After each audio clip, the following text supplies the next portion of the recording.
کی بدولت مجھے السلام علیکم ورحمۃ اللہ وبرکاتہ. الحمد للہ رب العالمین والعاقبۃ للمتقین والصلاة والسلام على أشرف الأنبياء والمرسلين وعلى آله الطيبين الطاهرين وأصحابه الأكرمين الأفضلين أجمعين. أما بعد فقد قال الله تبارك وتعالى في كلامه القديم: أعوذ بالله من الشيطان الرجيم.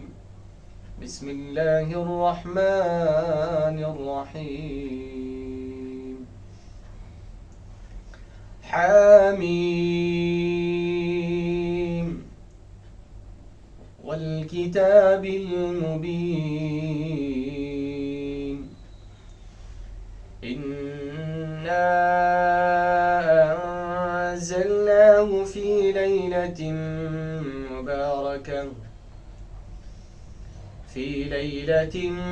مباركة إنا كنا منذرين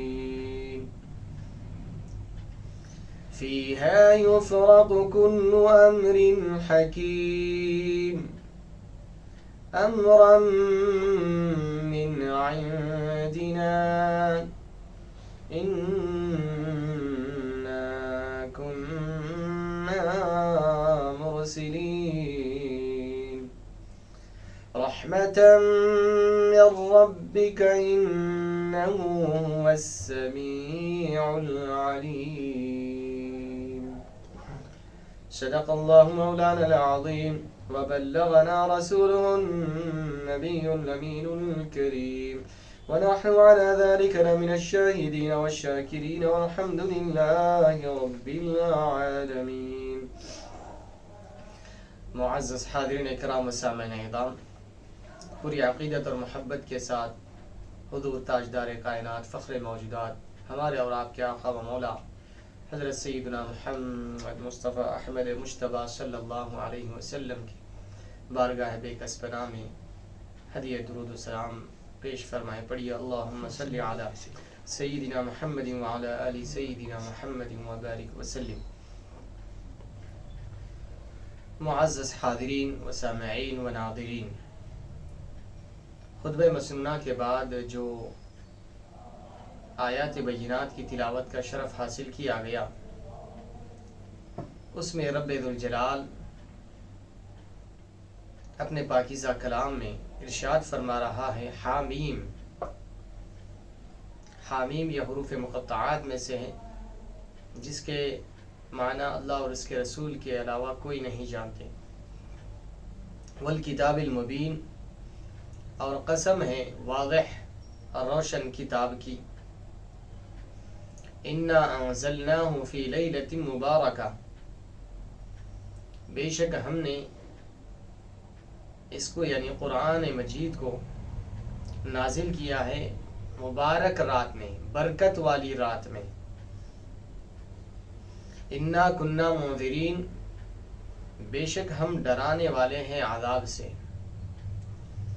فیہا یفرق کل امر حکیم، بے شک اسی مبارک برکت والی رات میں ہر حکمت والے کام بانٹ دیے جاتے ہیں، تقسیم کر دیے جاتے ہیں. امرم من عندنا، یہ ہماری جانب سے حکم ہے، یہ ہماری جانب سے حکم ہے. انا کننا مرسلین، بے شک ہم رسولوں کو بھیجنے والے ہیں. رحمتا من ربک، یہ تمہارے پروردگار کی طرف سے رحمت ہے. انہ هو السمیع العلیم، بے شک وہی سننے والا اور جاننے والا ہے. معزز حاضرین و سامعین و ناظرین، آج ہم گفتگو کریں گے شب برات کے حوالے سے. اس آیت کریمہ میں ان 6 آیتیں جو تلاوت کی گئی اس میں سے تیسری آیت میں جو لفظ آیا ہے انا انزلناہ فی لیلۃ مبارکہ، بے شک ہم نے اس کو یعنی قرآن مجید کو نازل کیا ہے برکت والی رات میں نازل کیا ہے۔ لیلہ مبارکہ سے مراد کیا ہے؟ یہاں پر مفسرین اکرام مختلف کہتے ہیں۔ بعض مفسرین اکرام اس سے مراد شب قدر لیے ہیں، اور بعض مفسرین اکرام لیلہ مبارکہ سے مراد شعبان کی 15ویں شب یعنی شب برات مراد لیے ہیں۔ آئیے اب یہ جو مفسرین اکرام میں جو صحابہ اکرام گزرے ہیں، صحابہ اکرام میں بھی خود یہ دو اقوال پائے جاتے تھے۔ بعض صحابہ اکرام لیلہ مبارکہ سے مراد شب قدر مراد لیا کرتے تھے، اور بعض صحابہ اکرام اور تابعین عظام لیلہ مبارکہ سے مراد شب برات مراد لیا کرتے تھے، کیونکہ حضور پاک صلی اللہ علیہ وسلم کا فرمان عالی شان ہے، اصحابی کالنجوم فبأیہم اقتدیتم اہتدیتم، اے لوگوں میرے صحابہ ستاروں کے مانند ہے، تم جس کسی کی بھی اتباع کرو گے تم ہدایت پا جاؤ گے۔ اب یہاں پر اس لیلہ مبارکہ سے مراد صرف شب قدر کو اختیار کرنا اور شب برات کہنے والوں پر نکیر کرنا، اس کا انکار کرنا، گویا کہ صحابہ اکرام کے قول پر انکار کرنے کے برابر ہے۔ تو کیونکہ اس بات کی تائید اور تاکید احادیث مبارکہ سے بھی ملتی ہے۔ آئیے اب اس کا جائزہ لیتے ہیں۔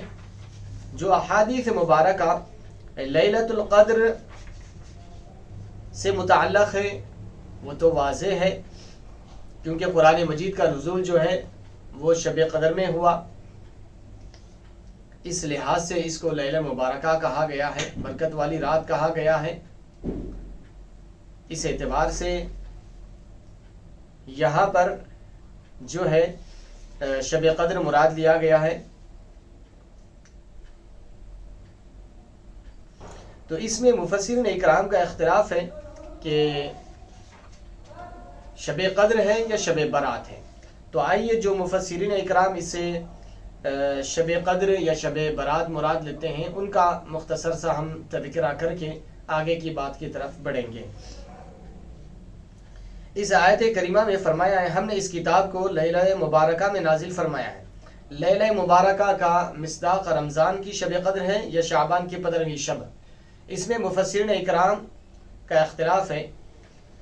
زیادہ تر مفسرین اکرام کا یہ قول ہے کہ اس سے مراد شب قدر ہے، لیکن بعض کا مختار یعنی بعض صحابہ اکرام نے، بعض مفسرین اکرام نے اس بات کو اختیار کیا ہے کہ یہاں پر لیلہ مبارکہ سے مراد شعبان کی 15ویں شب ہے۔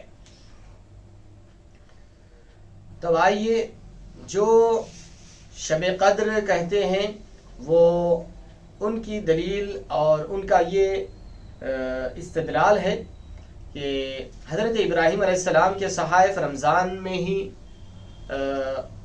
نازل کیے گئے پہلی شب میں، اور تورات 6 رمضان کو نازل ہوئی، اور زبور 16 رمضان کو نازل ہوئی، انجیل 18 رمضان کو نازل ہوئی، اور قرآن مجید 24 رمضان کو نازل ہوئی۔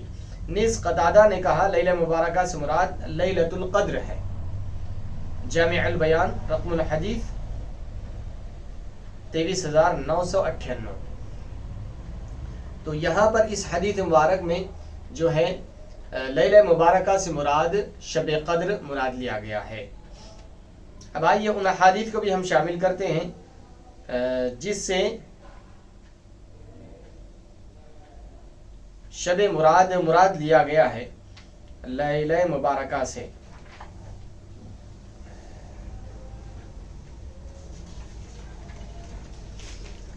اب اس حوالے سے احادیث مبارک ہم شروع کرنے جا رہے ہیں، آغاز کر رہے ہیں، جس میں یہ بیان کیا گیا ہے کہ صحابہ کرام کا یہ فرمانا ہے کہ اس سے مراد جو ہے وہ شعبان کی 15ویں شب ہے۔ لیلہ مبارکہ سے نصف شعبان کی شب مراد ہونے کے متعلق روایت امام ابن جریر متوفہ 310 ہجری اپنی سند کے ساتھ بیان کرتے ہیں۔ حضرت عکرمہ اس آیت کی تفسیر میں بیان کرتے ہیں کہ یہ نصف شعبان کی شب ہے۔ حضرت عکرمہ یہ بہت بڑے جلیل القدر تابعی ہیں جو حضرت ابن عباس رضی اللہ عنہ کے خاص شاگردوں میں شمار ہوتا ہے۔ آپ کا یہ نصف شعبان کی شب ہے، اس میں ایک سال کے معاملات پختہ کر دیے جاتے ہیں اور زندوں کا نام مردوں میں لکھ دیا جاتا ہے، یعنی جو آنے والے سال انتقال ہونے والا ہے اس کا نام اس میں لکھ دیا جاتا ہے، اور حج کرنے والوں کا نام لکھ دیا جاتا ہے۔ بس اس میں کوئی زیادتی ہوگی اور نہ کمی ہوگی، یعنی سارے معاملات جو آنے والے سال رونما ہونے والے ہیں، واقع ہونے والے ہیں، وہ سارے کے سارے معاملات شعبان کی 15ویں شب میں اللہ تعالی مقرر فرما دیتا ہے، فرشتوں کے حوالے کر دیتا ہے۔ تو یہاں پر حضرت عکرمہ فرماتے ہیں اس سے مراد شعبان کی 15ویں شب ہے۔ اب یہ احادیث کا جو حوالہ ہے جامع البیان رقم الحدیث 24008 تفسیر امام ابن ابی حاتم جلد نمبر 10 صفحہ نمبر 3287 رقم الحدیث 18531 مکتبہ نزار مصطفیٰ مکہ مکرمہ 1417 ہجری میں یہ چھپی ہے کتاب۔ کنز العمال جلد نمبر 12 صفحہ نمبر 314 رقم الحدیث 35177 معالم التنزیل جلد نمبر 4 صفحہ نمبر 173 الکشف والبیان جلد نمبر 8 صفحہ نمبر 349۔ تو یہ ان تمام کتابوں میں یہ حدیث مبارک منقول ہے کہ حضرت عکرمہ کا اس بارے میں قول ہے۔ آپ کی تفسیر یہ ہے کہ لیلہ مبارکہ سے مراد وہ شب قدر نہیں بلکہ شب برات ہے اور شعبان کی 15ویں شب ہے۔ اب اسی طرح اور ایک حدیث مبارک بھی یہاں پر صاحب کتاب لا رہے ہیں۔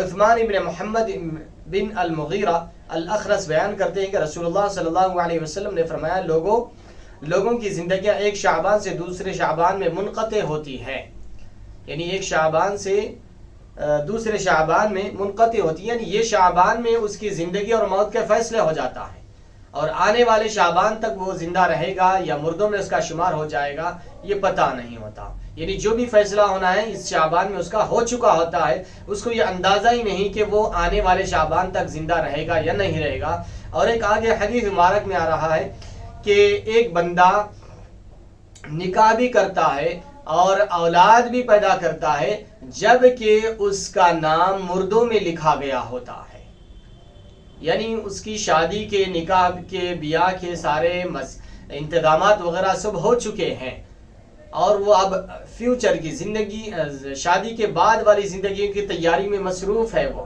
نکاح بھی کر چکا ہے، اولاد بھی ہو چکی ہے، یہ گھر بار بھی بنا رہا ہے، اب وہ ایک سکون کی اطمینان کی زندگی گزارنا چاہتا ہے، لیکن حدیث پاک میں آتا ہے کہ حالانکہ اس کا نام مردوں میں لکھا ہوا ہے۔ اللہ اکبر۔ حتیٰ کہ ایک آدمی نکاح کرتا ہے، اس کی اولاد ہوتی ہے اور اس کا نام مردوں میں لکھا ہوا ہوتا ہے۔ جامع البیان رقم الحدیث 24009 الکشف والبیان جلد نمبر 8 صفحہ نمبر 349 کنز العمال جلد نمبر 15 صفحہ نمبر 694 رقم الحدیث 42780 شعب الایمان رقم الحدیث 3839۔ تو اس حدیث مبارک میں بھی شعبان کا ذکر ہے، اور یہاں پر جو ہے انسان کی زندگی اور موت کے بارے میں ذکر فرما رہے ہیں، کیونکہ شب برات میں ہی اس کی ساری زندگی کے احوال، اس کے رزق کے احوال، یہ سارے معاملات طے ہوتے ہیں، وہ شعبان میں طے ہوتے ہیں، اس حدیث مبارک سے ثابت ہو رہا ہے۔ تو اس لیے فرماتے ہیں کہ لیلہ مبارکہ سے مراد وہ شعبان کی 15ویں شب یعنی شب برات مراد ہے۔ اسی طرح حضرت ابن عباس رضی اللہ تعالیٰ عنہ بیان کرتے ہیں کہ ایک آدمی لوگوں کے درمیان چل رہا ہوتا ہے حالانکہ وہ مردوں میں اٹھایا ہوا ہوتا ہے، یعنی وہ چل رہا ہے، پھر رہا ہے، کھا رہا ہے، پی رہا ہے، لیکن جو ملک الموت ہے، جو فیصلہ ہونے والا ہے، شب برات پہ یہ فیصلہ ہو چکا ہے کہ اس سال اس کی موت ہونے والی ہے، اس سال اس کی روح قبض کر دیا جانے والا ہے، اور اسے کوئی خبر نہیں ہے وہ کب مرے گا، کب تک جیے گا، لیکن وہ چل رہا ہے، پھر رہا ہے، حالانکہ اس کا نام مردوں میں شمار کیا جا چکا ہے۔ پھر حضرت ابن عباس رضی اللہ تعالیٰ عنہ نے یہ فرمایا کہ آدمی چل رہا ہے، پھر رہا ہے، پھر اس کے بعد یہ آیت کریمہ تلاوت فرمائی، یہ آیت کریمہ تلاوت فرمائی، انا انزلناہ فی لیلۃ مبارکۃ انا کنا منذرین فیہا یفرق کل امر حکیم، کہ بے شک ہم نے اس قرآن مجید کو مبارک رات میں، بابرکت والی رات میں نازل کیا ہے، اور ہم ڈرانے والے ہیں، فیہا یفرق کل امر حکیم، بے شک اس میں سارے معاملات جو طے ہو چکے ہیں وہ تقسیم کر دیے جاتے ہیں، فرشتوں کے حوالے کر دیے جاتے ہیں، بانٹ دیے جاتے ہیں۔ تو ابن عباس رضی اللہ تعالیٰ عنہ کا اس شخص کی موت کا تذکرہ کر کے اس آیت کا تلاوت کرنا یہ بتا رہا ہے کہ یہ لیلہ مبارکہ سے مراد یہ شعبان کی 15ویں شب ہے۔ پھر حضرت ابن عباس رضی اللہ عنہ نے فرمایا اس رات میں ایک سال سے دوسرے سال تک دنیا کے معاملات تقسیم کر دیے جاتے ہیں۔ جامع البیان، اب یہ پورے حوالے جات ہیں، دارالفکر بیروت اور الجامع لشعب الایمان، یہ تمام احادیث سے کتب میں یہ حدیث موجود ہے۔ ابو الضحیٰ بیان کرتے ہیں کہ حضرت ابن عباس رضی اللہ تعالیٰ عنہ نے فرمایا کہ بے شک اللہ تعالیٰ نصف شعبان کی رات کو معاملات کے فیصلے فرماتا ہے، اور لیلۃ القدر میں ان فیصلوں کو ان کے اصحاب کے سپرد کر دیا جاتا ہے، یعنی جو معاملات طے ہوتے ہیں وہ شب برات میں ہوتے ہیں، اور شب قدر میں یہ معاملات فرشتوں کے حوالے کر دیا جاتا ہے، فرشتوں کے سپرد کر دیا جاتا ہے تاکہ اس پر عمل آوری ہو سکے۔ تو حاضرین اکرام، ان تمام احادیث مبارکہ سے یہ پتہ چلا کہ لیلہ مبارکہ سے مراد وہ شب برات ہے۔ اب رہی بات ایک معتدل اور ہر ایک کے لیے قابل قبول، قابل عمل بات، اس کو ذہن میں رکھے کہ بعض صحابہ اکرام میں خود اس بارے میں اختلاف رہا ہے کہ یہ لیلہ مبارکہ سے مراد شب قدر ہے یا شب برات ہے۔ تو بعض کا موقف گیا ہے شب قدر کی طرف، اکثر کا موقف شب قدر کی طرف گیا ہے، اور بعد کا موقف جو ہے شب برات کی طرف گیا ہے۔ تو اب اس کو یوں کیوں نہ کرے کہ دونوں مراد لے لے، شب قدر کو بھی عبادت کی رات اور مبارک رات، بابرکت رات مانے، اور شب برات کو بھی یہ صحابہ کرام کے قول کے مطابق اس کو بھی بابرکت رات مانے۔ اس میں کوئی حرج اور گناہ نہیں ہے۔ اگر کوئی شب برات کو اگر عبادت کرتا ہے، اللہ کی عبادت و رعایت کرتا ہے، اور اللہ کی بارگاہ میں توبہ و استغفار کرتا ہے، اور قرآن کی تلاوت کرتا ہے، درود شریف کا اہتمام کرتا ہے، نمازوں کا اہتمام کرتا ہے، ذکر، استغفار، تسبیح، تحلیل کا اہتمام کرتا ہے، رات میں جاگ کر اللہ کو مناتا ہے، اپنے سابقہ گناہوں پر آنسو بہاتا ہے، تو اس میں بری بات کوئی نہیں ہے۔ جیسے کہ بعض ہمارے حضرات ایک ہر درم موقف لے کر اس پر ڈٹے ہوئے ہیں کہ شب برات کی کوئی اصل نہیں ہے، یہ بالکل ایسا کہنا بالکل غلط ہے، قرآن اور حدیث کے بالکل خلاف ہے، کیونکہ صحابہ کرام کا خود اس پر موقف ہے کہ صحابہ کرام خود حضور پاک صلی اللہ علیہ وسلم کا عمل بتاتا ہے کہ خود حضور پاک صلی اللہ علیہ وسلم نے شب برات میں، یعنی شعبان کی 15ویں شب میں، خود حضور پاک صلی اللہ علیہ وسلم نے رات میں عبادت کیا، اور حضور پاک صلی اللہ علیہ وسلم اپنی امت کی بخشش کے لیے رو رو کر دعائیں فرمائیں۔ تب اگر حضور کی امت شب برات کو جاگ کر اللہ کو مناتی ہے اور اپنے سابقہ گناہوں پر توبہ استغفار کرتی ہے، تو اس کو ناجائز یا بدعت کہنا یہ کہاں کا انصاف ہے؟ یہ بالکل ایسا کہنا یہ وہی شخص کہہ سکتا ہے جو احادیث مبارکہ کو نہ جانتا ہو، یا احادیث مبارکہ کا مفہوم صحیح طور پر جو نہیں سمجھ سکتا ہے وہی ایسی باتیں کر سکتا ہے. جو احادیث مبارکہ کی سمجھ رکھتا ہے یا علماء کرام کی صحبت میں بیٹھتا ہے اور قرآن اور حدیث کو صحیح سمجھنے کی اس کے اندر استعداد اور صلاحیت ہے تو پھر وہ شخص یہ نہیں کہے گا کہ شب برات منانا نہیں ہے، جبکہ واضح طور پر احادیث مبارکہ سے اس کا ثبوت ملتا ہے. خود حضور پاک صلی اللہ علیہ وسلم نے شعبان کی 15ویں شب کو عبادتیں کی، نماز کا اہتمام کیا، دعا کا اہتمام کیا اور اپنی امت کی بخشش کے لیے حضور پاک صلی اللہ علیہ وسلم اللہ کی بارگاہ میں سجدہ ریز ہوئے. تو آئیے ان احادیث مبارکہ کو ہم شامل کرتے ہیں جو خود حضور پاک صلی اللہ علیہ وسلم نے شعبان کی 15ویں شب عبادت کا اہتمام کیا اور رات میں جاگے اور اللہ کی بارگاہ میں سجدہ ریز ہوئے اور اپنی امت کے لیے یعنی ہمارے اور آپ کی بخشش کے لیے حضور پاک صلی اللہ علیہ وسلم نے رات رات جاگ کر دعائیں فرمائیں. تو آئیے اب ان احادیث مبارکہ کو ہم شامل کرتے ہیں. یہ جامع ترمذی شریف کی حدیث مبارک ہے، یہ صحاح ستہ کی حدیث مبارک ہے. اب اس کا تو کوئی انکار نہیں کرتے جو ہمارے بعض حضرات غیر مقلدین حضرات ہیں، وہ صحاح ستہ کہتے ہیں کہ یہ صحاح ستہ میں شامل ہے ترمذی شریف. اس حدیث مبارک کا حوالہ ہے، اس کو بھی سن لیجئے. حضرت بی بی عائشہ صدیقہ رضی اللہ تعالی عنہا سے روایت ہے، آپ فرماتی ہیں کہ ایک رات میں رسول اللہ صلی اللہ علیہ وسلم کو گم پایا، یعنی اپنے بستر میں حضور پاک صلی اللہ علیہ وسلم کو موجود نہیں پایا. تو میں باہر نکلی تو دیکھا کہ آپ بقیع کے قبرستان میں موجود تھے. آپ نے فرمایا کیا تم کو یہ خطرہ تھا کہ اللہ اور اس کا رسول تم پر ظلم کریں گے؟ تو حضرت بی بی عائشہ صدیقہ رضی اللہ تعالیٰ عنہ نے کیا یا رسول اللہ ایسا نہیں ہے، میں نے یہ گمان کیا تھا کہ شاید آپ دوسری ازواج مطہرات کے پاس تشریف لے گئے ہوں گے. تو آپ نے فرمایا بے شک اللہ عز و جل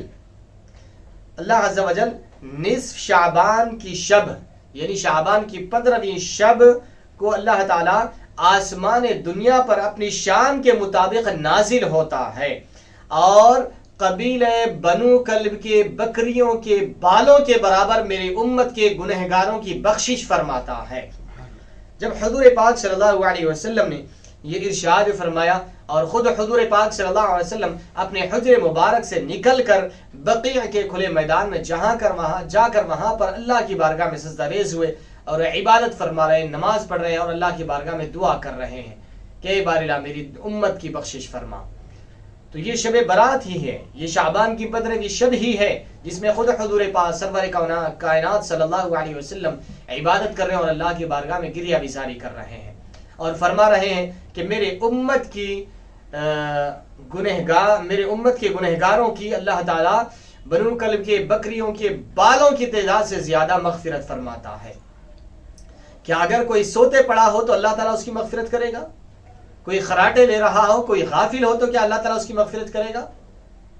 نہیں، بلکہ جب بندہ اس رات میں اللہ کی بارگاہ میں حاضر ہو، سجدہ ریز ہو، اپنی آنکھوں سے ندامت کے آنسو بہائے، توبہ و استغفار کرے، قرآن کی تلاوت کرے، درود شریف کا اہتمام کرے، تسبیح تکبیر تحلیل کا اہتمام کرے، اللہ کے گھر میں بیٹھے اور اپنے سابقہ گناہوں پر آنسو بہائے، توبہ و استغفار کرے، آئندہ سے گناہوں کی طرف نہ جانے کا عہد کرے تو اللہ تعالیٰ معاف فرمائے گا، اللہ تعالیٰ بخشش فرما دے گا. تو حاضرین اکرام، تو یہ وہ شب ہے 15ویں شب جس میں حضور پاک صلی اللہ علیہ وسلم فرماتے ہیں کہ میری امت کے گنہگاروں کی بنو کلب کے بکریوں کی تعداد سے زیادہ اللہ تعالیٰ مغفرت فرماتا ہے. ترمذی شریف میں یہ حدیث مبارک موجود ہے، مسند احمد میں یہ حدیث مبارک موجود ہے، سنن ابن ماجہ میں یہ حدیث مبارک موجود ہے اور المعجم الاوسط میں یہ حدیث مبارک موجود ہے اور جمع الجوامع میں یہ حدیث مبارک موجود ہے اور جامع المسانید میں یہ حدیث مبارک موجود ہے. تو الغرض یہ تقریباً کئی کتابوں میں یہ حدیث مبارک موجود ہے کہ حضور پاک صلی اللہ علیہ وسلم خود 15ویں شب کا اہتمام فرمایا ہے اور ارشاد فرمایا کہ میری امت کے گنہگاروں کی بخشش کی جاتی ہے اس میں.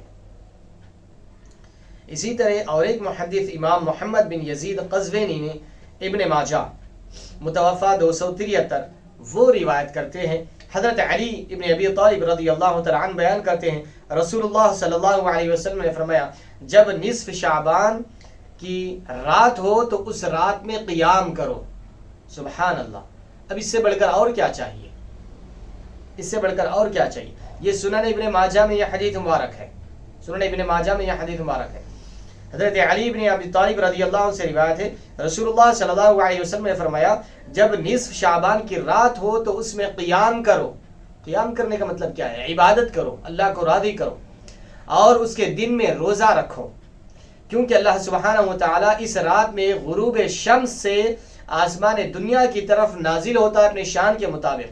بس فرماتا ہے الا من مستغفر فاغفر له، ہے کوئی بخشش طلب کرنے والا میں اس کو معاف کر دوں، اس کو بخش دوں. الا من مسترزق فارزقه، ہے کوئی رزق طلب کرنے والا میں اس کو رزق عطا کروں. الا من مبتل فاعافيه، ہے کوئی مصیبت زدہ میں اس کو عافیت عطا کروں. الا کذا الا کذا وکذا، اسی طریقے سے حضور فرماتے ہیں، اسی طریقے سے اللہ تعالیٰ فرماتے رہتا ہے ہی حتی مطلع الفجر، یہاں تک کہ صبح طلوع ہو جاتی ہے. فجر تک، صبح صادق تک اللہ تعالیٰ یہی فرماتا ہے کوئی میرا بندہ جو مجھ سے بخشش طلب کرے میں اس کو معاف کر دوں گا. ہے کوئی میرا بندہ جو مجھ سے رزق طلب کرے میں اسے رزق عطا کروں گا. ہے کوئی میرا بندہ جو پریشان حال ہے میں اس کی پریشانیوں کو دور کر دوں گا. ہے کوئی میرا بندہ بیمار ہے میں اس کی بیماری کو شفا یابی میں تبدیل کر دوں گا. اسی طریقے سے اللہ تعالیٰ فرماتا ہے صبح صادق تک یہ فرماتے رہتا ہے. مگر کوئی بندہ اللہ کی بارگاہ میں حاضر ہو کر اپنی توبہ استغفار کر لیتا ہے تو اللہ تعالیٰ اس کو بخش دیتا ہے، معاف فرما دیتا ہے. تو یہ وہی 15ویں شعبان کی رات ہے.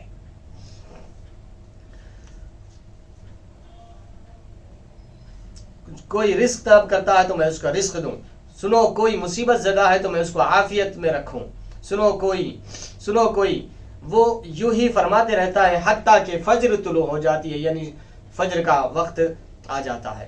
یہ حدیث مبارک سے سنن ابن ماجہ میں ہے، شعب الایمان میں ہے، جامع الجوامع میں ہے، جامع المسانید والسنن مسند علی میں ہے. اس حدیث مبارک کی سند گرچہ کہ ضعیف ہے، لیکن یہ محدثین کا اصول ہے کہ جو حدیث ضعیف ہے وہ فضائل اعمال میں قابل قبول ہے. اعمال کی فضیلت میں وہ حدیث قابل قبول ہے. اب رہا یہ اور اس طریقے کے اور بہت ساری احادیث جو شعبان کی 15ویں شب سے متعلق ہے. ایک جو محدثین کا اصول ہے وہ یہ بھی ہے کہ اگر حدیث ضعیف ہو اور کئی طریقوں سے وہ حدیث مبارک موجود ہو تو یہ کئی طریقوں سے مل کر وہ حدیث ضعیف کے درجے سے نکل کر حسن کے درجے میں پہنچ جاتی ہے. سبحان اللہ.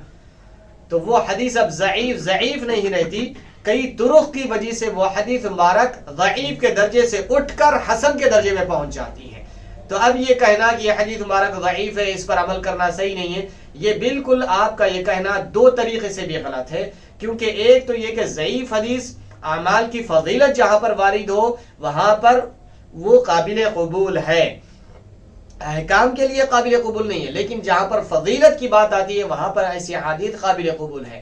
اور دوسری بات جو ہے اب یہ حدیث ضعیف نہیں رہتی، کئی دوسرے طریقے سے بھی ایسے احادیث موجود ہیں جہاں پر 15ویں شب کے بارے میں حضور کا قیام ثابت ہے اور دن کو روزہ رکھنے کا حکم ہے. تو یہ تمام احادیث کو اگر اکٹھا کیا جائے تو یہ بات واضح ہوتی ہے کہ یہ حدیث ضعیف کے درجے سے اٹھ کر حسن کے درجے کو پہنچ جاتی ہے. تو اب یہ اعتراض دو طریقے کا بھی اعتراض ختم ہو جاتا ہے. اسی طریقے سے اور ایک حدیث مبارک ہے جو سنن ابن ماجہ میں حضرت ابو موسیٰ اشعری رضی اللہ تعالیٰ عنہ بیان فرماتے ہیں کہ رسول اللہ صلی اللہ علیہ وسلم نے ارشاد فرمایا بے شک اللہ سبحانہ وتعالی شعبان کی شب کو متوجہ ہوتا ہے اور تمام مخلوق کی بخشش فرما دیتا ہے. سبحان اللہ. کب؟ یہ شعبان کی 15ویں شب کو، شعبان کی 15ویں شب کو اللہ تعالیٰ متوجہ ہوتا ہے اور تمام مخلوق کی مغفرت بخش دیتا ہے سوائے مشرک کے اور سوائے کینہ پرور کے. جو مشرک ہے اس کی بخشش نہیں فرماتا اور جس کے دل میں کینہ ہو، بغض ہو، جو دوسروں کے بارے میں برائی رکھ لے کر دل میں پھرتا ہے دشمنی رکھ کر پھرتا ہے، اللہ تعالیٰ اس کی بخشش نہیں فرماتا۔ اللہ اکبر، اللہ کی پناہ۔ اللہ تعالیٰ ہمیں شرک سے بھی حفاظت فرمائے ہماری، اور کینہ پروری سے بھی اللہ تعالیٰ ہماری حفاظت فرمائے، ہمارے دلوں کو اللہ تعالیٰ پاک صاف شفاف رکھے اللہ تعالیٰ۔ تو حاضرین اکرام، یہ حدیث مبارک سنن ابن ماجہ، شعب الایمان، المعجم الکبیر، حلیۃ الاولیاء، صحیح ابن حبان میں یہ حدیث مبارک موجود ہے۔ تو اب ان حدیث مبارکہ سے یہ بات واضح ہوتی ہے کہ شعبان کی 15ویں شب یہ عبادت اور اللہ کی بارگاہ میں توبہ و استغفار کی رات ہے، اور براءت کی رات ہے، جہنم سے آزادی کی رات ہے، اللہ تعالیٰ کی رحمت پانے کی رات ہے، اللہ تعالیٰ کا فضل پانے کی رات ہے، اللہ تعالیٰ کی بارگاہ میں اپنی بخشش کرا لینے کی رات ہے، اور اللہ کی بارگاہ سے رزق کو مانگ لینے کی رات ہے، اللہ کی بارگاہ میں بیماریوں سے شفا مانگ لینے کی رات ہے، اللہ تعالیٰ کی بارگاہ میں اپنے قرض کو اتر جانے کی مانگ لینے کی رات ہے، قرض کے ہلکا کر لینے کی رات ہے، ہر مصیبت کو دور کر لینے کی رات ہے، ہر پریشانی کو آسانی میں تبدیل کرنے کی رات ہے۔ تو شعبان کی 15ویں شب یعنی شب برات کا اہتمام کریں، اور خوب اہتمام کریں۔ گلی کوچوں میں ہمارے نوجوان وقت کو ضائع نہ کریں، بلکہ مسجدوں میں رہ کر قرآن کی تلاوت کرے، یا درود شریف پڑھے، یا تسبیح تحلیل کرے، یا کلمہ طیبہ کا ورد کرے، یا نفل نمازوں کا اہتمام کرے، اپنے اوقات کو ضائع نہ کرے، کیونکہ حدیث مبارک ابھی ہم نے سنا ہے کہ رب ذوالجلال اپنی شان کے مطابق آسمان دنیا پر نزول اجلال فرماتا ہے، اور بندوں سے کہتا ہے کوئی میرا بندہ مجھ سے بخشش طلب کرنے والا، میں اس کو بخش دوں گا، میں اس کو معاف کر دوں گا۔ یہاں پر ایک مثال دے کر بات کو اور سمجھانا اور واضح کرنا چاہتا ہوں، گرچہ کہ یہ کمپیئر کرنا مقصود نہیں ہے، کہ مثال کے طور پر ہر ایک کا مزاج، ہر ایک کی سوچ اور فکر الگ الگ ہوتی ہے۔ جیسے کہ آج کل ہمارا نوجوان طبقہ ہے، وہ کوئی اگر سیاسی بڑا لیڈر آ رہا ہے تو سارے لوگ اکٹھا ہو جاتے ہیں، انتظار کرتے ہیں، ویٹ کرتے ہیں، اور اسی طریقے سے جو ناچ گانے والوں سے زیادہ ان کی قربت ہے، ان سے چاہت ہے، اگر کسی کو معلوم ہو جائے کہ فلاں ناچنے والا، فلاں گانے والا آ رہا ہے، تو کس طریقے سے جوق در جوق بھیڑ جمع ہو جاتی ہے۔ اسی طریقے سے اگر کوئی اللہ والوں سے محبت کرنے والے ہیں اور وہ اللہ والے آ رہے ہیں، وہ عالم، وہ صوفی، وہ مشائخ تشریف لا رہے ہیں، تو جو ان سے محبت کرنے والے ہیں، جو ان سے قلبی تعلق رکھنے والے ہیں، وہ ان کا انتظار کرتے ہیں، وہ جمع ہو جاتے ہیں، اکٹھا ہوتے ہیں، ان کی ایک جھلک دیکھنے کے لیے تڑپتے ہیں، ان کا ایک نظارہ کرنے کے لیے تڑپتے ہیں، ان سے ملاقات کرنے کے لیے اپنے آپ کو شرف سمجھتے ہیں۔ تو اس طریقے سے ہم انتظار میں رہتے ہیں، ہم ویٹنگ کرتے ہیں۔ یہ دنیاوی شخصیات ہے، چاہے اب رہا اس میں چاہے گنہگار ہو یا نیکوکار ہو، لیکن انتظار کر رہے ہیں لوگ۔ اب لوگوں ذرا غور کرو، تھوڑا توجہ فرمائیے، یہاں پر ہم دنیاوی علماء سے ملنے کے لیے اکٹھا ہو رہے ہیں، انتظار کر رہے ہیں، ہم دنیاوی مشائخین سے ملنے کے لیے، ان سے شرف ملاقات کے لیے انتظار کر رہے ہیں، اور جو دنیا دار ہے وہ کسی سیاسی لیڈر یا کسی ناچنے والے کا انتظار کر رہے ہیں، اور اس کی ایک جھلک دیکھنا چاہتے ہیں، اور اس سے ملاقات کرنے کو بہت بڑا شرف سمجھتے ہیں۔ تو ذرا تھوڑا غور فرمائیے، یہ شعبان کی 15ویں شب حضور پاک صلی اللہ علیہ وسلم فرما رہے ہیں، رب ذوالجلال اپنی شان کے مطابق اپنی رحمت کے ساتھ آسمان دنیا پر نزول اجلال فرماتا ہے، اور اپنے بندوں سے خطاب کر رہا ہے، اپنے بندوں سے مخاطب ہے، اپنے بندوں سے کہہ رہا ہے کوئی میرا بندہ جو مجھ سے مغفرت طلب کرے، میں اس کو بخش دوں گا، میں اس کو معاف کر دوں گا۔ رب ذوالجلال ہمیں آواز لگا رہا ہے، اور ہم ہے کہ رب ذوالجلال کی آواز پر لبیک کہنے کے بجائے، رب ذوالجلال کی آواز پر آواز دینے کے بجائے، ہم بجائے اس کے گلی کوچوں میں پھر رہے ہیں، یا ہوٹلوں میں بیٹھ کر وقت گزار رہے ہیں، یا چبوتروں میں بیٹھ کر وقت گزار رہے ہیں، یا کتوں کے پیچھے بنڈے مار لیتے پھر رہے ہیں، یا بستر میں خراٹے مارتے ہوئے سو رہے ہیں، یا کوئی اور بیکار اپنے اوقات کو ضائع کر رہے ہیں، تو ایسے وقت میں اپنے وقت کو ضائع کرنے کے بجائے، بستر میں بتانے کے بجائے، جب ہمارا رب ہم سے دینے کے لیے فرما رہا ہے تو ہم اپنا دامن پھیلا کر، اپنا دامن آگے بڑھ کر رب ذوالجلال کے فضل کو، اس کی رحمت کو اپنے دامن میں سمیٹ لیتے جائیں. کیوں ہم اس شب میں محروم کریں اپنے آپ کو؟ رب ذوالجلال خود جب دینے پر اتر آیا ہے تو پھر ہم لینے کے لیے کیوں پیچھے ہٹ رہے ہیں؟ اب اور دیگر احادیث مبارکہ اسی حوالے سے میں اس میں شامل کر رہا ہوں تاکہ بات اور پختہ اور مضبوط ہو جائے، تاکہ شعبان کی 15ویں شب جو ہے اس میں کثرت کے ساتھ ہم نوافل کا اہتمام کریں، توبہ استغفار کا اہتمام کریں اور اللہ کو راضی کرنے کی کوشش کریں. نصف شعبان میں کثرت مغفرت سے متعلق امام بہقی نے احادیث مبارکہ جمع فرمائی، اس کو بھی ملاحظہ فرما لیں. امام ابو بکر بن احمد حسین بہقی متوفى 458 ہجری، یعنی تقریباً 1000 سال پرانے بزرگ ہے. یہ وہ اوپر کے بھی جتنے ائمہ گزرے وہ بھی تقریباً 1000 سال، کوئی 1200 کوئی 1300 پرانے ائمہ اکرام تھے، محدثین تھے. حضرت ابو ثعلبہ رضی اللہ عنہ بیان کرتے ہیں کہ نبی کریم صلی اللہ علیہ وسلم نے فرمایا جب نصف شعبان کی شب ہوتی ہے تو اللہ تعالیٰ اپنی مخلوق کی طرف متوجہ ہوتا ہے، مومنوں کو بخش دیتا ہے اور کافروں کو مہلت دیتا ہے، اور کینہ رکھنے والوں کو ان کے کینے کے ساتھ چھوڑ دیتا ہے حتیٰ کہ وہ کینہ ترک کر دے. یعنی اللہ تعالیٰ تمام مومنوں کی بخشش فرماتا ہے اور کافروں کو مہلت دیتا ہے اور کینہ رکھنے والوں کو چھوڑ دیتا ہے. یعنی ان کی بخشش نہیں فرماتا، ان کو چھوڑ دیتا ہے، ان کی بخشش نہیں کرتا. جب تک کہ وہ کینہ نہیں نکال دیتے اپنے دلوں سے، اس وقت تک ان کی بخشش نہیں ہوتی. شعب الایمان الترغیب جمع الجوامع مجمع الزوائد.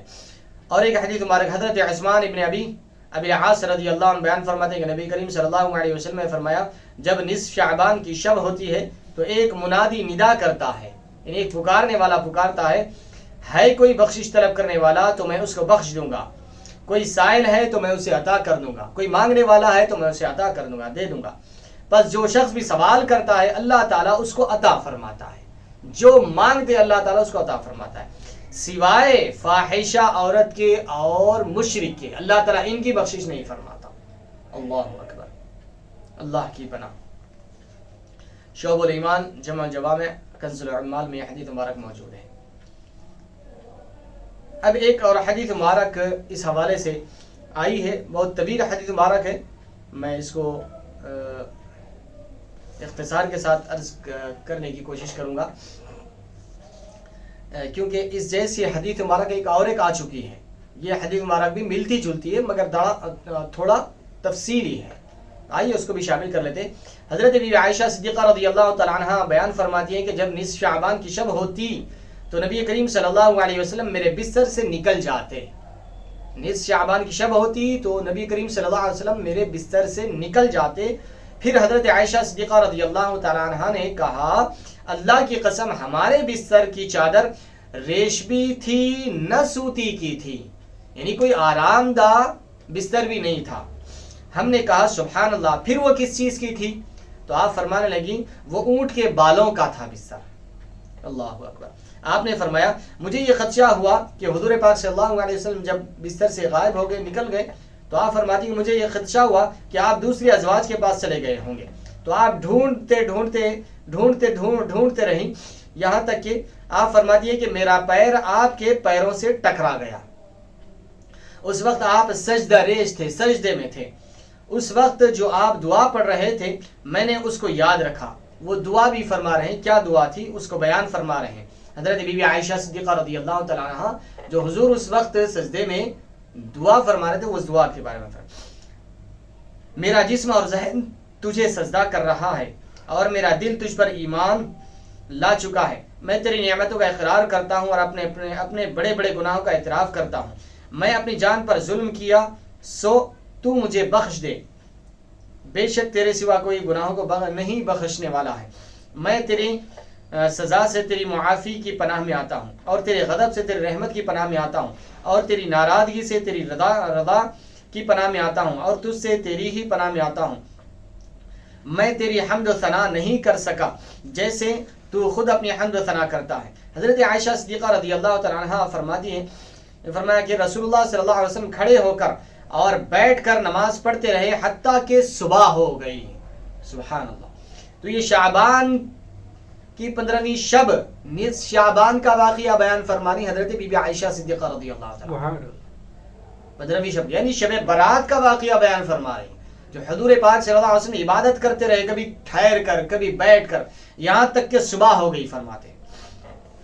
اور آپ کے مبارک پاؤں سوج گئے تھے، ورم آ گیا تھا پاؤں میں آپ کے۔ میں آپ کے پیر دبا رہی تھی اور میں نے کہا یا رسول اللہ صلی اللہ علیہ وسلم، میرے ماں باپ آپ پر فدا ہو، قربان ہو، آپ نے اپنے آپ کو بہت تھکا دیا۔ کیا یہ بات نہیں ہے کہ اللہ سبحانہ و تعالیٰ نے آپ کے اگلے پچھلے گناہوں کو بخش دیا ہے، معاف فرما دیا ہے؟ تو آپ صلی اللہ علیہ وسلم نے فرمایا کیوں نہیں اے عائشہ، اللہ تعالیٰ نے ایسا فرما دیا ہے، کیا میں اللہ تبارک و تعالیٰ افلا اکون عبدا شکورا، کیا اے عائشہ میں اللہ تعالیٰ کا شکر گزار بندہ نہ بنوں؟ کہ میں اللہ تعالیٰ کا شکر گزار بندہ نہ بنوں، اللہ کی عبادت کر کر، اللہ کی بارگاہ میں استغفار کر کے؟ کیا تم جانتی ہو کہ اس رات میں کیا ہوتا ہے؟ میں نے کہا یا رسول اللہ اس رات میں کیا ہوتا ہے؟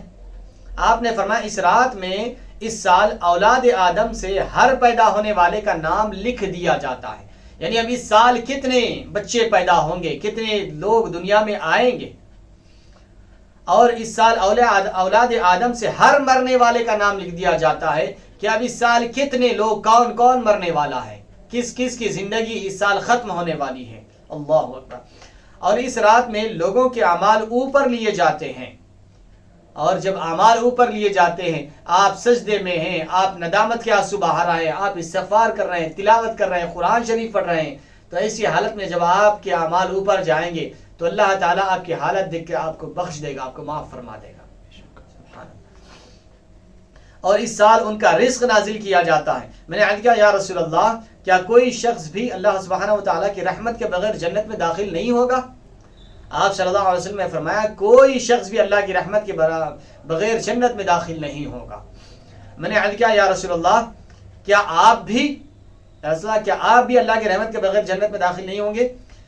آپ صلی اللہ علیہ وسلم نے اپنا ہاتھ اپنے سر پر رکھ کر 3 مرتبہ فرمایا کہ میں بھی نہیں جاؤں گا، میں بھی جنت میں نہیں جاؤں گا، میں بھی نہیں جاؤں گا، الا یہ کہ اللہ سبحانہ و تعالی اپنی رحمت میں مجھے ڈھانپ لے گا، اپنی رحمت میں ڈھانپ لے کر مجھے جنت میں داخل فرما دے گا۔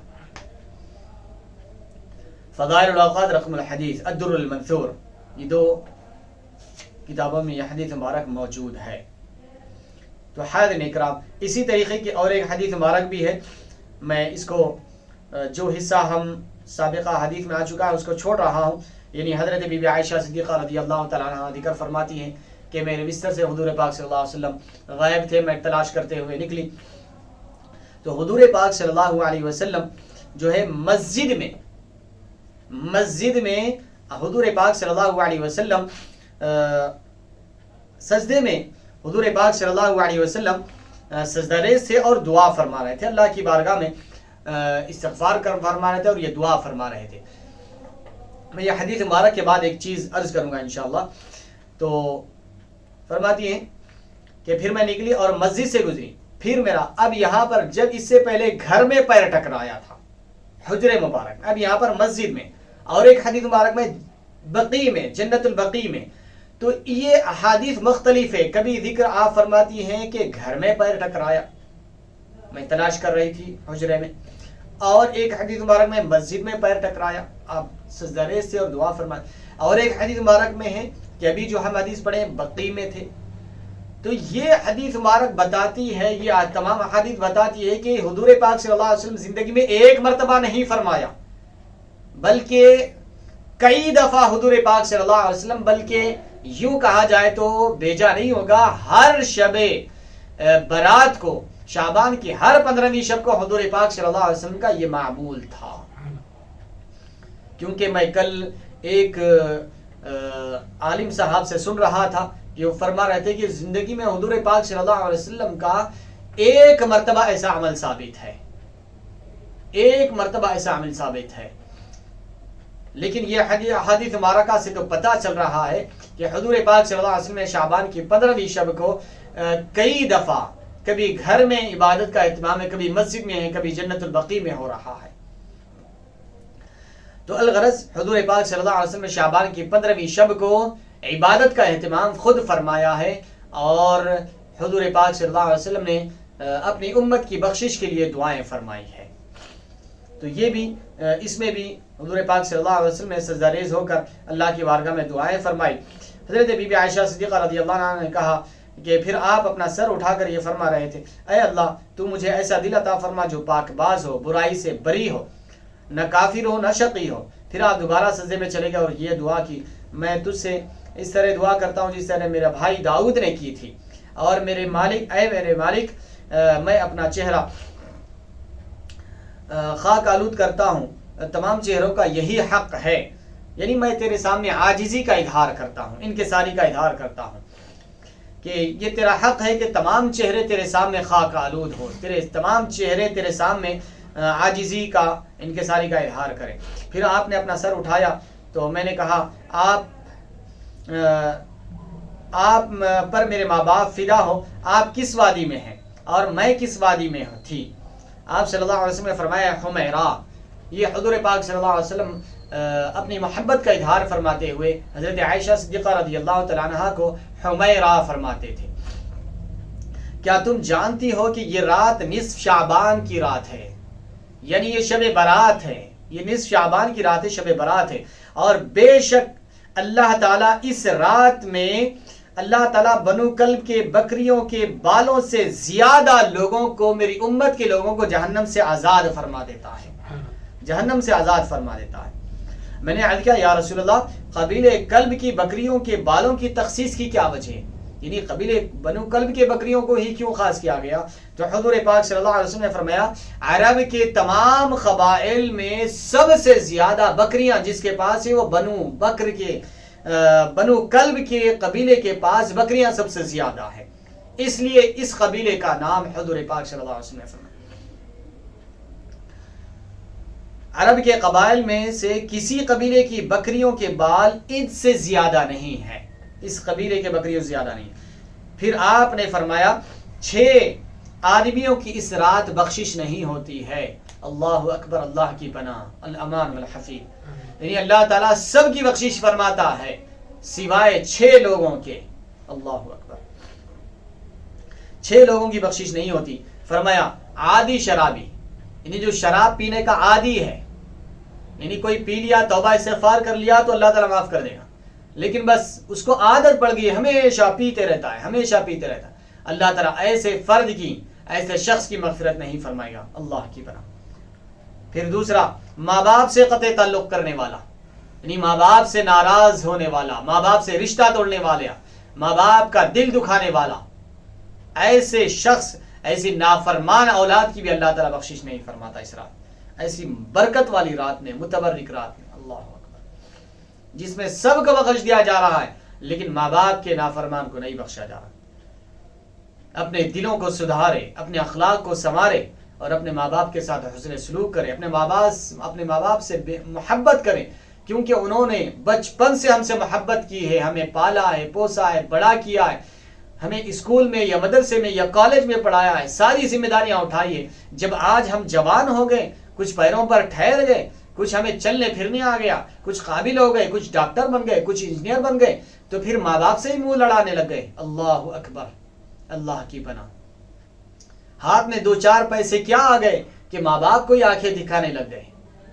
جس ماں باپ نے جب تم چل نہیں سکتے تھے، جب تمہارے پیر لڑکھڑاتے تھے، تمہارے ہاتھ پکڑ کر چلایا کرتے تھے، جب تم چلنے کے قابل نہیں تھے تمہیں کندھوں پر بٹھا کر چلایا، جب تم چل نہیں سکتے تھے جس ماں نے اپنے سینے سے چمٹایا، تمہیں اپنے گود میں لٹایا، جس ماں نے خون کو اپنے دودھ کی شکل میں تمہیں پلایا، اس ماں سے، اس ماں باپ سے قطع تعلق، اللہ اکبر، اللہ کی پناہ، اس سے بڑی بد نصیبی کوئی نہیں ہے کہ ایسے بد نصیب کو اللہ تعالیٰ آج شب برات کی شب میں بھی اللہ تعالیٰ اس کو معاف نہیں فرماتا۔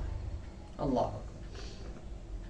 پھر حضور نے فرمایا کہ زنا پر اصرار کرنے والا یعنی بدکاری کرتے رہنے والا، اللہ اکبر، اللہ کی پناہ، رشتہ داروں سے تعلق توڑنے والا، یعنی ذرا سی لڑائی جھگڑا ہو جائے، کچھ اختلاف ہو جائے، بس میری میت میں نہیں آنا، میرے جنازے میں نہیں آنا، میری صورت دیکھنے نہیں آنا، فلاں اللہ، آج سے میں تیرا بھائی نہیں، تو میرا بھائی نہیں، تو میرا رشتہ دار نہیں، ہمارے گھر کی چوکھٹ پہ قدم نہیں رکھنا۔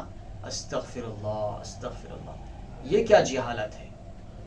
حضور پاک صلی اللہ علیہ وسلم فرماتے ہیں کہ آج کی شب یعنی شب برات، جس میں اللہ تعالیٰ لا تعداد ان گنت لوگوں کی بخشش فرما رہا ہے، لیکن ایسے لوگ جو رشتہ داریوں کو توڑتے ہیں، ایسے لوگوں کی اللہ تعالیٰ بخشش نہیں فرماتا۔ اسی طرح تصویر بنانے والا، یعنی تصویر سے مراد یہاں پر پرنٹنگ ہے، پرنٹنگ یعنی جو ہاتھ سے پینٹنگ وغیرہ جو کرتے ہیں، ہاتھ سے پینٹنگ وغیرہ، کیونکہ یہ جو شکل و صورت ہے اس میں جو ہے پینٹنگ کی صورت میں اس میں کچھ کمی بیشی رہنے کا امکان ہے، اور یہ جو فوٹو وغیرہ، فوٹو ویڈیوگرافی وغیرہ ہے، اس کے بارے میں علماء نے جواز کا فتویٰ دیا ہے، کیونکہ یہ عکس ہے، یہ ایز اٹ از ہے، یہ عکس ہے۔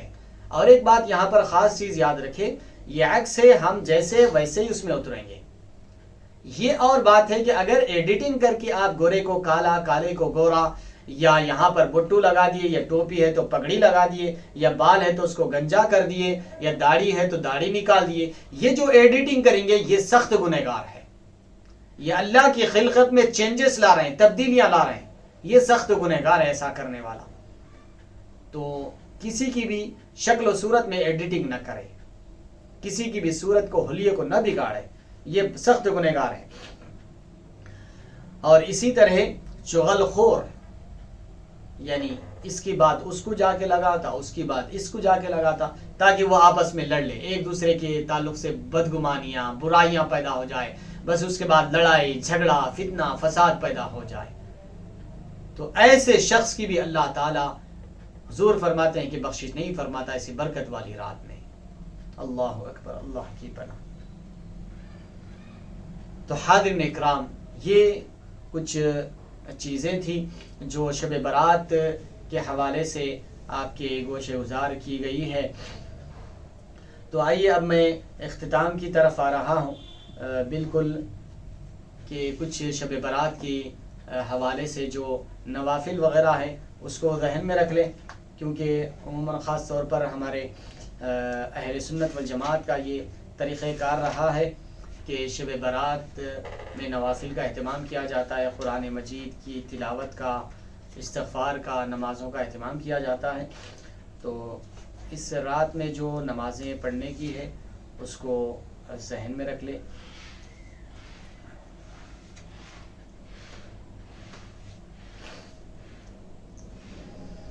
اور دیگر بھی آپ کو طریقے نفل نمازوں کے ملیں گے، اس کو بھی ذہن میں رکھ لیں۔ اب یہ میں جو ذکر کر رہا ہوں اس کو بھی ذہن میں رکھ لیں۔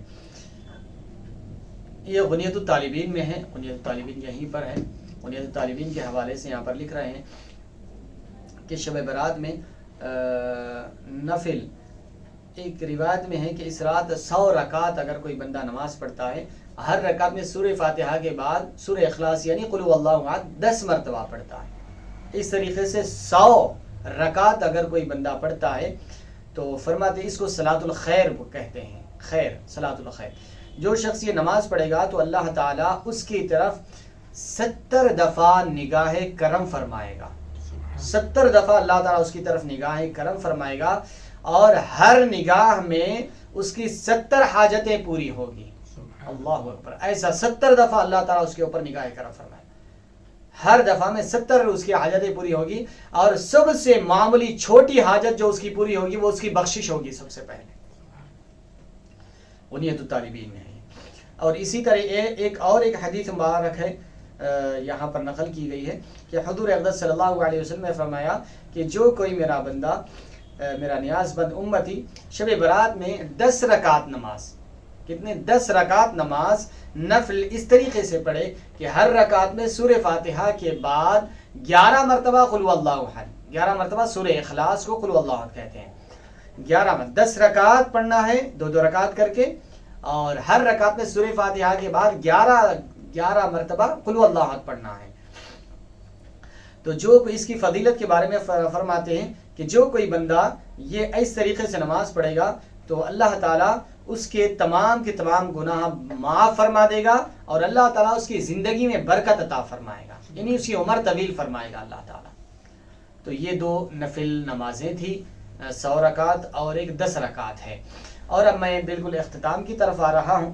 ایک واقعہ اس حوالے سے ذکر کر کے میں آج کی اس متبرک محفل کو ختم کرنا چاہتا ہوں کہ روضۃ الافکار میں ہے کہ حضرت سیدنا عیسیٰ علیہ السلام سفر فرما رہے تھے. سفر میں آپ کو ایک عجیب و غریب بہت ہی صاف و شفاف سفید رنگ کا پتھر نظر آیا. بہت خوبصورت تھا، بہت آپ کو بھا گیا، آپ کے دل کو چھو گیا.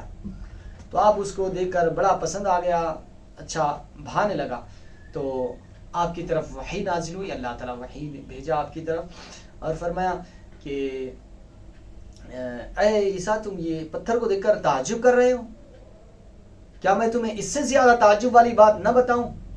کہ اس سے زیادہ تعجب والی بات نہ بتاؤں جو تم اس سفید پتھر کو بہت ہی خوبصورت ہے، حسین و جمیل ہے، بہت اچھا پتھر ہے، دیکھ کر تعجب کر رہے، اس سے زیادہ حسین و جمیل بات نہ بتاؤں؟ آپ نے فرمایا کیوں نہیں؟ تو اتنے میں وہ پتھر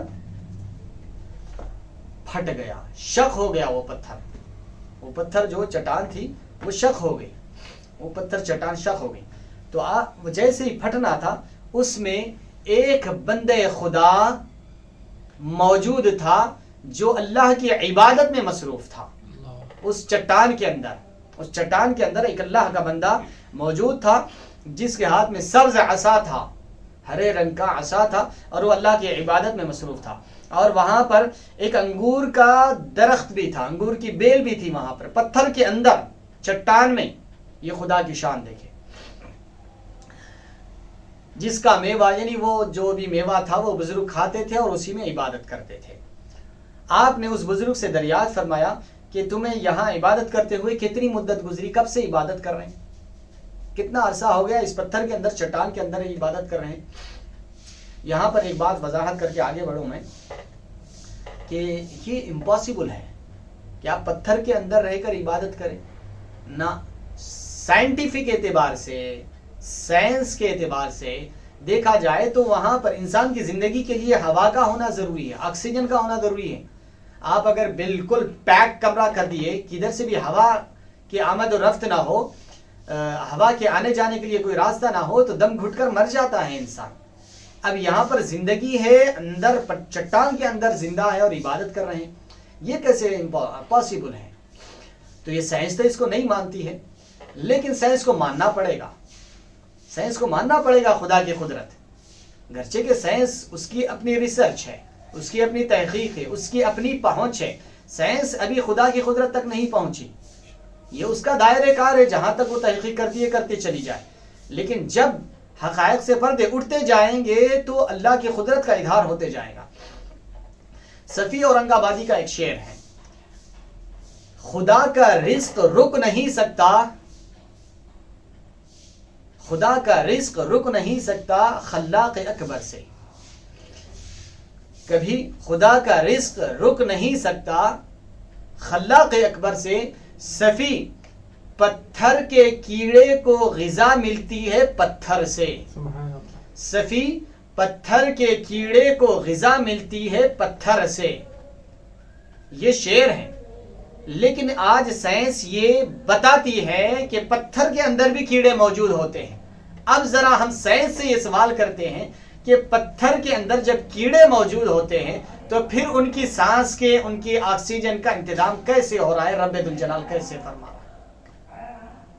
تو یہ رب کی کائنات کا نظام ہے، وہ جیسے چاہتا ہے چلاتا ہے، یہ اس کی شان ہے، یہ اس کی قدرت ہے. تو اب یہ کوئی اعتراض نہ کرے کہ وہ چٹان میں وہ بزرگ کیسا تھے، وہ زندہ کیسے تھے اتنے سال سے، فلاں، یہ اعتراض نہ کریں، کیونکہ ہزاروں سال سے اللہ تعالیٰ کیڑوں کو پتھر کے اندر، چٹانوں کے اندر زندہ رکھ رہا ہے. وہاں پر آکسیجن کے آنے جانے کا کوئی انتظام نہیں ہے. اللہ تعالیٰ وہاں پر ان کے سانس کا بھی انتظام کر رہا ہے، ان کے کھانے پینے کا بھی انتظام کر رہا ہے اللہ تعالیٰ. اور سائنس یہ مانتی ہے کہ پتھروں کے اندر کیڑے موجود ہوتے ہیں، اور یہ کئی مشاہدات سے بھی آج ثابت ہے. یہ کوئی ڈھکی چھپی بات نہیں ہے، یہ کوئی من گھڑت واقعہ قصہ نہیں ہے۔ تو الغرض وہ بزرگ جو اس چٹان کے اندر سے نکلے، عیسیٰ علیہ السلام نے پوچھا تم کتنے عرصے سے اس میں یہاں پر موجود ہے؟ تو انہوں نے فرمایا کہ میں اس میں 400 سال سے اللہ کی عبادت کر رہا ہوں، اسی چٹان میں ہوں، اور یہاں پر میرے کھانے کا اللہ نے انتظام فرما دیا، یہ انگور کھاتا ہوں، اللہ تعالیٰ کی عبادت کرتا ہوں۔ تو آپ تعجب کرنے لگے، 400 سال سے اللہ کی عبادت کر رہے ہیں۔